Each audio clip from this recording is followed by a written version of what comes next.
theatre, film, TV and more. Suzy Wrong reviews it all on Joy Drive.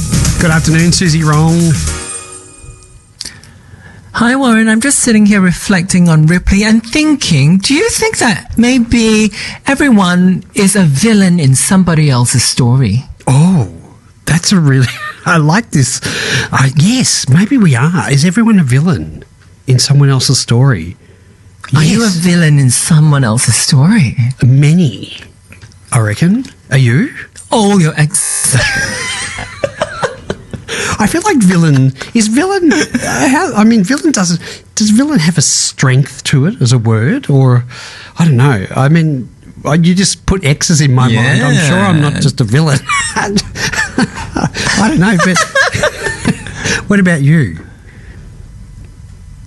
I'm a theatre critic, so I probably am a villain in lots of people's minds. When you go to the theatre, and I remember we went to a show with you in Sydney once, and that was so much fun. And the thing I noticed, Suzy, everyone was looking at you, and they were all sort of, "Hi, Suzy," as though we better be in her good books. Is it like that?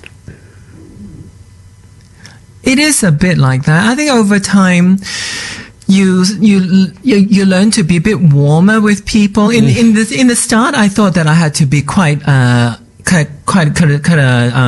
removed from them and not be kind of too friendly with them.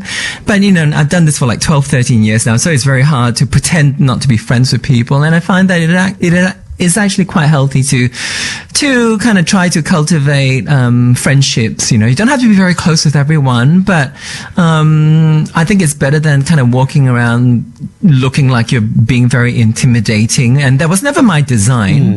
And then you kind of understand that people do impose those ideas on you, that they think that you're that person who's judging them constantly, where in fact I'm only judging their work, for a couple of hours. It's not like I'm doing that all the time. And it is their work. But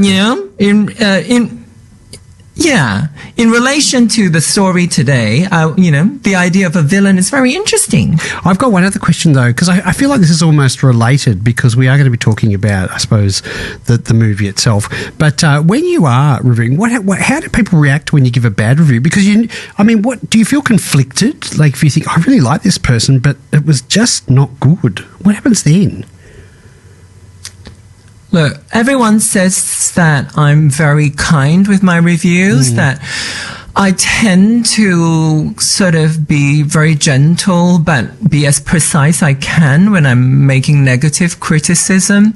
And I guess you hit the right balance when people tell you that you are very kind when they're talking about other people's work, but when they're talking about their own work, they don't think you're particularly kind. So I think that's a good balance there. Okay, well, let's hear your review. We are talking about the series Ripley. I said movie before incorrectly. It is on Netflix. It's streaming now. Suzy, before you do give us your review, I was feeling so good because I've been watching it and I got through the whole lot, and I think I've got about half an hour. I know. And I thought, I'm going to get a gold stamp from Suzy Wrong or an elephant stamp or something.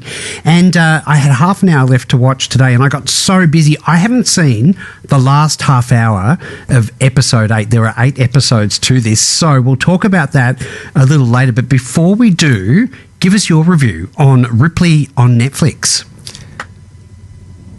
It was 1955 when American novelist Patricia Highsmith published the first 5 novels featuring the character Tom Ripley.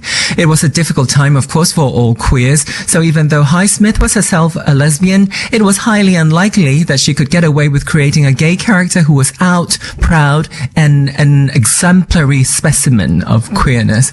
Instead, what we have is a con man, someone who not only commits fraud, but as we see in the Netflix series, Ripley, also a murderer who goes to great lengths to get ahead in life.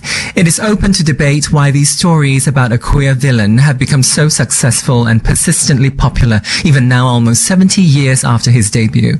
Is it because there are people who like seeing gay men portrayed as evil creatures that align with old school homophobic ideas? Or is it because Tom Ripley represents a kind of revenge narrative that underdogs and outcasts might relish observing as he sneaks his way into the upper class and takes what he's been deprived?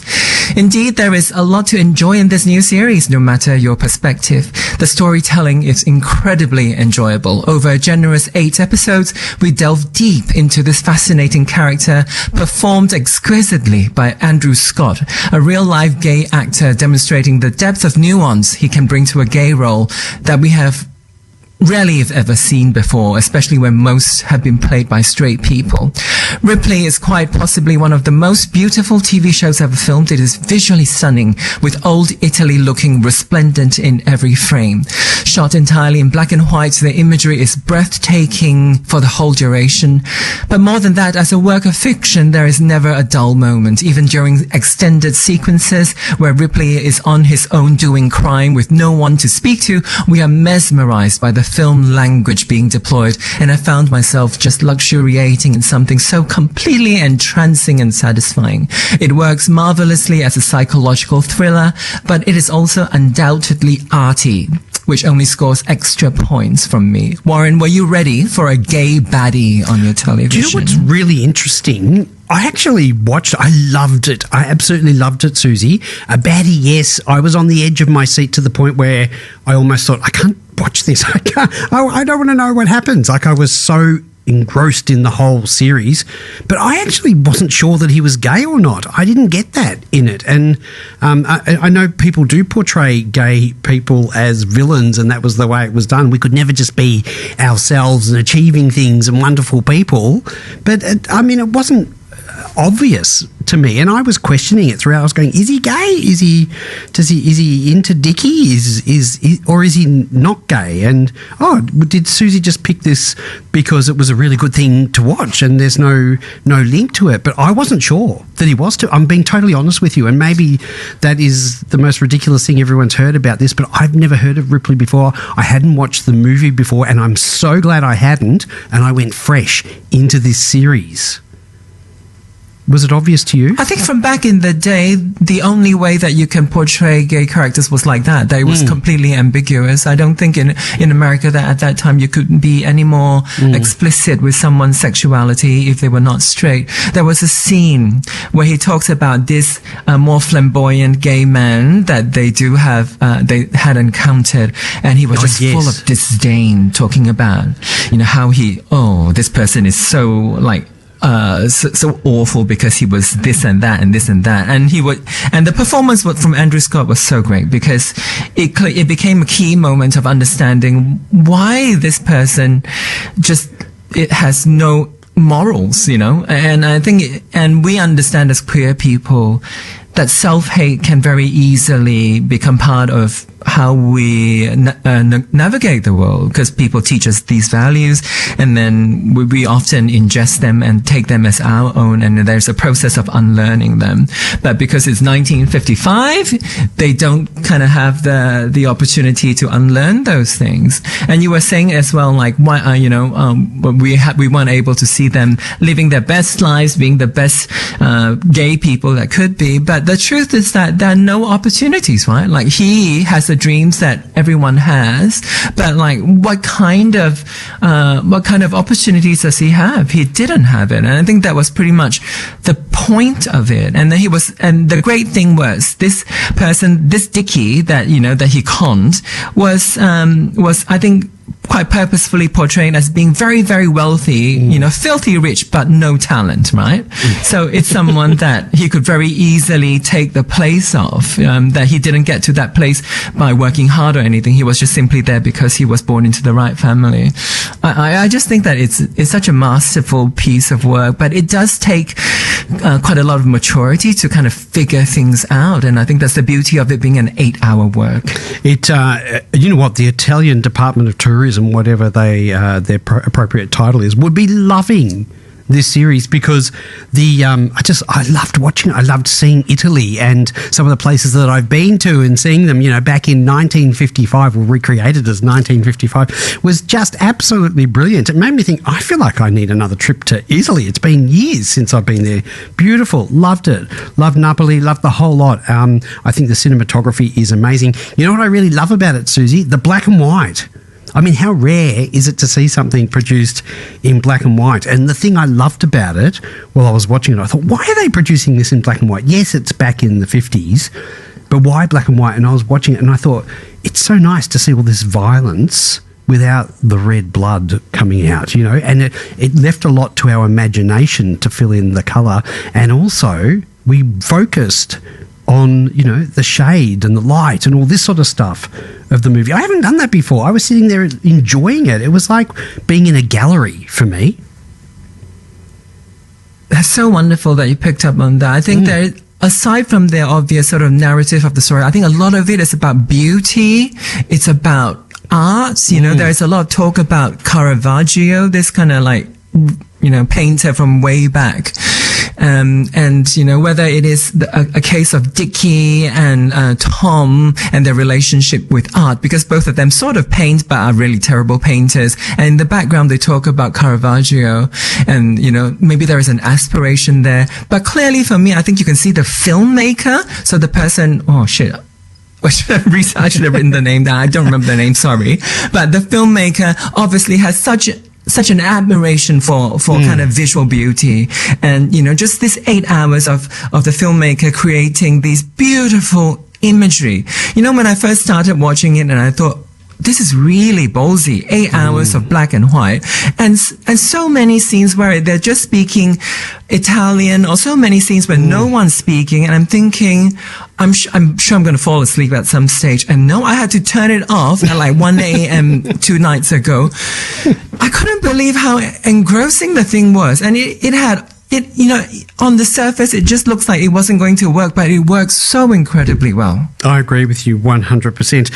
It reminded me very early, like the first couple of years of my life, we had the old black and white television, and I suppose I do remember it in some ways, but it was, you know, it was considered standard. I mean, it's all we had. And then my dad was a really early adopter of technology, which is one of the things that I love about him. And as soon as colour was available, we had it in the house, and it was very, very exciting. So, you know, we've all had, I suppose, the colour for most of our lives now. And it was just really nice. And you need to go and see Ripley on Netflix to understand what we're talking about. It was just beautiful to sit there, and it was comforting on the eye. It wasn't difficult. It wasn't busy. It was just so pleasurable to watch. I feel like you could almost turn the sound off and watch the movie and still potentially enjoy it. That makes me think, you know, maybe the beauty is so important in us watching the story because you don't want to hate Ripley. I think the work maybe... The work, even though he's doing terrible things from the start to the end, he's not a good person in one moment. But because the viewing experience is so pleasurable, you never think about disliking him. Or maybe because we are queer people, so we kind of understand where he's coming from. But maybe that it is. That's what the black and white is about. The beauty. I think that's what the beauty of the film is about. And you know, I feel like this is a very rare instance of modern usage of black and white film that isn't about nostalgia. I never felt like it was kind of trying to be in a style from the past. I feel like it's a very fresh kind of filmmaking. I didn't feel like it was trying to recreate something from the past, even though it looks like a black and white film about a story from the 55. It just never felt like, oh, let's make it feel a little bit oldie worldy. Like the music clearly was never an you know, like old film. I just felt like it was all so strangely, unexpectedly modern, even though it was Italian. All black and white and sharp suits. And the music was in Italian, and I really enjoyed listening to it. And you know, there's a couple of live performances in there, I suppose, you know, where they're eating and there's a performance. I really enjoyed watching them. I thought it was great. It's interesting because I'm glad you said we sort of didn't want Ripley to be found out, because I was feeling that way, Suzy, and I wasn't sure why, and I had that cognitive dissonance happening in my head where I was thinking, he's such a horrible man in what he's doing, but I don't want him to get caught. Like, I was barracking for him throughout it, and I felt guilty doing it, but that's what it did to me. It had me thinking, I don't want him to get caught. He's so successful and so good at what he's doing, and every time, you know, something would happen, oh my goodness, they're going to find out. I almost thought, I have to turn it off, I need to go and eat something or wash the dishes or do some work or something like that. I couldn't bear the thought that it was going to end badly. And I haven't seen the ending, Susie. Don't spoil it for me. Is the ending good? Beautiful. Okay. Just beautiful. And like, I don't know the books, but I'm like hoping for a second season. I just can't get enough of it, honestly. I love it too. Marge, I don't know who the actor was, Marge, but she was good too. I mean, she just kept that sort of deadpan face the whole time. And how good's that? She was great. That's interesting because she's like a woman writer, and the Patricia Highsmith, who wrote these novels, is a woman writer. So for a while I was thinking, so is she putting herself in the place of Marge? And then I suddenly thought, you know what? It's likely that she is queer herself. So I Googled and I found that Patricia Highsmith was a lesbian. So half of her is with Tom and half of her is with Marge, I think. So it's got so much depth and nuance to the storytelling, which is why I think for you and I, we just kind of found ourselves just completely fascinated, right? There seems to be so much to look at. And, the thing about not hating Tom, also, he's not done anything. Well, he's done terrible things, but from a storytelling point, he's not done anything to anyone that you like, right? The people that he's done terrible things to are people that you don't care for. So maybe that's part of the device. Yeah. C has just texted in saying recommended viewing. It's kind of a version of Call Me by Your Name. It's been quite some time since we've done a cis film. That's true.